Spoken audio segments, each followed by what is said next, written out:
Russian president Vladimir പുടിനും Indian പ്രധാനമന്ത്രി നരേന്ദ്രമോദിയും ടെലിഫോണിൽ ചർച്ച നടത്തിയെന്ന കാര്യം പ്രേക്ഷകർക്കറിയാം. അതോടെ അമേരിക്ക വലിയ സമ്മർദ്ദത്തിലായി. കാര്യം റഷ്യയിൽ നിന്ന് എണ്ണ ഇറക്കുമതി ചെയ്യുന്നത് തടയുക എന്നതായിരുന്നു അമേരിക്കയുടെ ലക്ഷ്യം. അത് നടന്നില്ലെന്ന് മാത്രമല്ല, കൂടുതൽ വ്യാപാര ബന്ധങ്ങളിലേക്ക് പോകാനുള്ള സാധ്യതയാണ് ഇതോടെ തുറന്നു കിട്ടിയത്.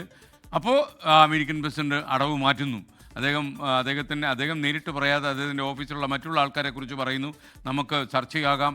ഇപ്പോൾ ഈ വാർത്ത കൂടി അനലൈസ് ചെയ്യാൻ ബി.പി. ജെയിംസ് വീണ്ടും ചേരുന്നു. ബി.പി. ജെയിംസ്, അടവ് പഠിച്ച ബിസിനസ്സുകാരൻ തന്നെയാണ് അമേരിക്കൻ പ്രസിഡന്റ്. ഉടനെ തന്നെ പുള്ളി ചൂട് മാറ്റി പിടിച്ചു. ഈ അമേരിക്കൻ പ്രസിഡന്റ് ഡൊണാൾഡ് ട്രംപ് ഈ കാറ്റിനൊപ്പം നീങ്ങുന്ന ഒരാളാണ്.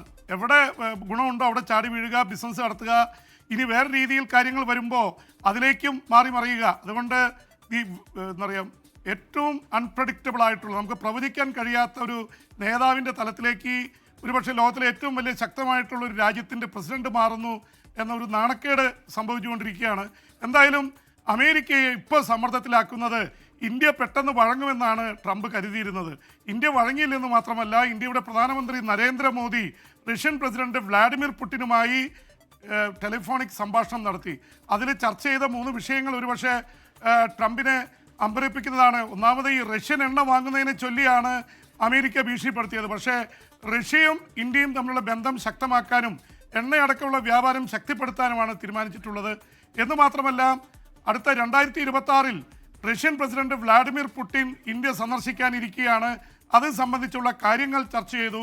അതിനേക്കാൾ ഒരുപക്ഷെ ഏറ്റവും ശ്രദ്ധേയമാവുന്നത് ഉക്രൈൻ യുദ്ധത്തെ സംബന്ധിച്ച് പുടിനുമായി നേരിട്ട് ടെലിഫോണിലൂടെ ചർച്ച നടത്തി നരേന്ദ്രമോദി. അതിൽ പറഞ്ഞിരിക്കുന്നത്, യുദ്ധം ബാറ്റിൽ ഫീൽഡിൽ വെച്ച് അല്ലെങ്കിൽ യുദ്ധമുഖത്ത് വെച്ച് ഒരു സമാധാനവും ഒരു രമ്യതയും ഉണ്ടാവില്ല, അതുകൊണ്ട് യുദ്ധം നിർത്തണമെന്ന് പുടിനോട് മോദി പറഞ്ഞുവെന്നാണ് റിപ്പോർട്ടുകൾ വരുന്നത്. അതിനിടയിൽ SKN വരുന്ന ഒരു പ്രധാനപ്പെട്ട വാർത്ത, അമേരിക്കയുടെ പ്രസിഡന്റ് ഡൊണാൾഡ് ട്രംപും റഷ്യൻ പ്രസിഡന്റ് വ്ളാഡിമിർ പുടിനും അലാസ്കയിൽ വെച്ച് ഈ ദിവസങ്ങൾ വെള്ളിയാഴ്ച ചർച്ച നടത്തുന്നു എന്നുള്ള തരത്തിലാണ് റിപ്പോർട്ടുകൾ വരുന്നത്. ഉക്രൈൻ യുദ്ധമാണ് പ്രധാന ചർച്ചാ വിഷയം. ഉക്രൈൻ യുദ്ധം അവസാനിപ്പിക്കാനായിട്ടൊരു അമേരിക്ക ഒരു പദ്ധതി മുന്നോട്ട് വെച്ചിട്ടുണ്ട്. 2 പ്രധാനപ്പെട്ട പ്രദേശങ്ങൾ കിഴക്കൻ ഉക്രൈനിലെ ഡോണെറ്റ്സ്കും ലുഹാൻസ്കും അത് റഷ്യക്ക് വിട്ടുകൊടുക്കുക. 4 പ്രദേശങ്ങളാണ് റഷ്യ ആവശ്യപ്പെട്ടിരിക്കുന്നത്. അതിൻ്റെ കൂടെ സഫ്രോഷിയും കേഴ്സനും ആവശ്യപ്പെട്ടിട്ടുണ്ട്. 4 പ്രവിശ്യ ആവശ്യപ്പെട്ടു. 2 എണ്ണം ഇപ്പോൾ റഷ്യയുടെ പിടിയിലാണ് ഏതാണ്ട്. അത് നേരത്തെ തന്നെ അവിടെ റഷ്യൻ വംശജർ ഒരുപാട് പേരുള്ള സ്ഥലമാണ്. അത് റഷ്യക്ക് വിട്ടുകൊടുത്തുകൊണ്ട് നേരത്തെ 2014 ക്രീമിയ അവർ പിടിച്ചു വെച്ചിട്ടുണ്ട്.